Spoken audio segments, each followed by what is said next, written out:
6வது சூறாவில் உள்ள 21வது வசனத்தில் அல்லாஹ் சொல்லுகிறான், ஒமன் அதுலமு மிம்மன் இஃப்தரா அலல்லாஹி கதிபன் அவ் கத்தப பி ஆயாத்திஹி இன்னஹு லா யுஃப்லிஹுல் தாலிமூன்.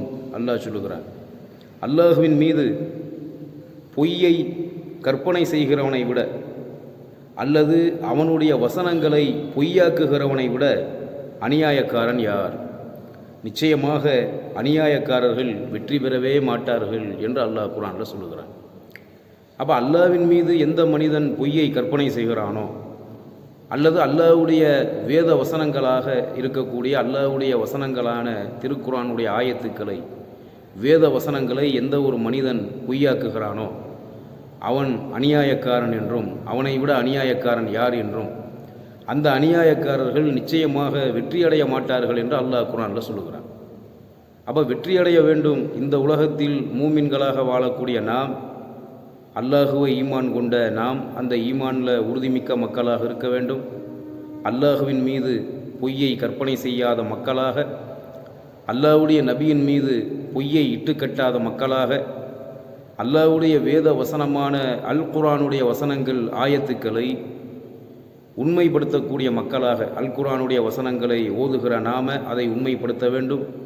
அதை நாம் அலட்சியப்படுத்தக்கூடாது, புறக்கணிக்கக்கூடாது. அப்படி அல்லாஹ்வுடைய வேத வசனங்களை நாம் அலட்சியப்படுத்தினால், அதை நாம் புறக்கணித்தால் மறுமையில் நஷ்டமடையும் ஒரு நிலை ஏற்படும். எந்த ஒரு மனிதன் இந்த பூமியில் வாழுகிற பொழுது அல்லாஹ்வை ஈமான் கொண்ட மூமீனாக வாழ்ந்து அல்லாஹ்வை ஈமான் கொண்ட மூமீனாக யார் மரணத்தை தழுவுகிறார்களோ, அல்லாஹுவை பொருந்திக்கொள்ள அல்லாஹுவால் பொருந்தி கொள்ளப்பட்ட நிலையில் இவர்களும் அல்லாஹுவை பொருந்தி கொண்ட நிலையில் யார் மரணத்தை தழுவுகிறார்களோ அந்த ஒவ்வொருவருமே வெற்றியாளர்கள் என்பதை அல்லாஹ் குர்ஆனில் சொல்லி காட்டுகிறான். அப்படிப்பட்ட அந்த வெற்றியாளர்களின் கூட்டத்தில் அல்லாஹ் நம்மை சேர்க்க வேண்டும் என்று சொன்னார். நாளை மறுமையில் இலகுவான முறையில் அல்லாஹ் தரக்கூடிய அந்த மகத்தான மேன்மையான வெற்றியை நாம் பெற வேண்டும் என்று சொன்னால் அல்லாஹ் குர்ஆனில் சொல்லுகிறான், வெற்றி அடைவதற்கு என்ன வழி, மறுமையில் வெற்றிக்கு என்ன வழி. ஒரு மனிதன் மறுமையில் நரகத்திற்கு சென்று விடாமல் இந்த உலகத்தில் வாழ்ந்து மரணிக்கிற பொழுது மரண தருவாயில் வேதனையை அனுபவிக்காமல், மண்ணறையில் வேதனையை அனுபவிக்காமல், பிறகு மகிஷரில் மறுமையில் அல்லாஹ் நம்மளை உயிர்ப்பிச்சு எழுப்புவான அந்த மகிஷர் மைதானத்தில் அல்லாஹ்வுடைய அந்த கடுமையான நெருக்கடியான விசாரணைக்கு ஆளாகாமல் மரணத் தருவாயில் வரக்கூடிய வேதனையிலிருந்து, மரணத் தருவாயில் குற்றவாளிகளுக்கு அல்லாஹ் தரக்கூடிய வேதனையிலிருந்து தப்பித்து, மண்ணறை வேதனையிலிருந்து தப்பித்து, இறுதியாக மறுமையில் அல்லாஹ் தரக்கூடிய குற்றவாளிகளுக்கு அல்லாஹ் தரக்கூடிய அந்த கடுமையான நெருக்கடியான மறுமை விசாரணையிலிருந்து தப்பித்து, இறுதியாக யார் நரகத்திலிருந்தும் தப்பிக்கிறார்களோ அவர்கள்தான் உண்மையான வெற்றியாளர்கள். அந்த வெற்றியாளர்கள் வெற்றி அடைவதற்கு என்ன வழி என்பதை அல்லாஹ் குர்ஆனில் சொல்லுகிறான்.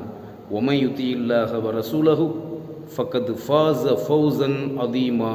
அல்லாஹ் சொல்லுகிறான், யார் அல்லாஹுவுக்கும் அல்லாஹ்வுடைய தூதரான அவனுடைய இறுதி நபிக்கும் கீழ்ப்படிந்து விட்டாரோ, எவர் அல்லாஹுக்கும் அல்லாஹ்வுடைய தூதருக்கும் கீழ்ப்படிந்து விட்டாரோ அவர் மகத்தான முறையில் வெற்றி அடைந்து விட்டார் என்று அல்லாஹ் சொல்லுகிறான். அப்போ மகத்தான முறையில் வெற்றி அடைந்தவங்க யார்? அல்லாஹ்வுக்கு கீழ்ப்படிந்து வாழ்ந்து, அல்லாஹ்வுடைய தூதருக்கு கீழ்ப்படிந்து வாழ்ந்து, அல்லாஹ்வுக்கும் அல்லாஹ்வுடைய தூதருக்கும் கீழ்ப்படிந்து வாழ்ந்த நிலையில் மரணிக்கக்கூடிய ஒவ்வொருவரும், அல்லாஹுவால் பொருந்தி கொள்ளப்பட்ட நிலையில் மரணிக்கிற ஒவ்வொருவரும் மகத்தான முறையில் வெற்றி அடைந்து விட்டார்கள் என்று அல்லாஹ் குர்ஆனில் சொல்லுகிறான். அப்படி மகத்துவமிக்க வெற்றியை மறுமையில் அடைவதற்கு வெற்றி அடைந்த அந்த கூட்டத்தில் அல்லாஹ் நம் எல்லோரையும் சேர்க்க வேண்டும். மரணிக்கிற பொழுது அல்லாஹுவால் பொருந்தி கொள்ளப்பட்ட மக்கள் என்ற அந்த ஒரு தர்ஜாத்தை அடைந்த நிலையில் மரணிக்கக்கூடிய ஒரு பாக்கியத்தை, உண்மை மூமின்களாக முஸ்லிம்களாக வாழ்ந்து உண்மை மூமின்களாக முஸ்லிம்களாக மரணிக்கக்கூடிய ஒரு பாக்கியத்தை நம் எல்லோருக்கும் அல்லாஹ் தந்தருள வேண்டும் என்று பிரார்த்தித்தவனாக என்னுடைய இந்த உரையை முடித்துக் கொள்கிறேன். வாஹிரு தாவானா அனில் ஹம்துலில்லாஹி ரப்பில் ஆலமீன். அஸ்ஸலாமு அலைக்கும் வரஹ்மத்துல்லாஹி வபரகாத்துஹு.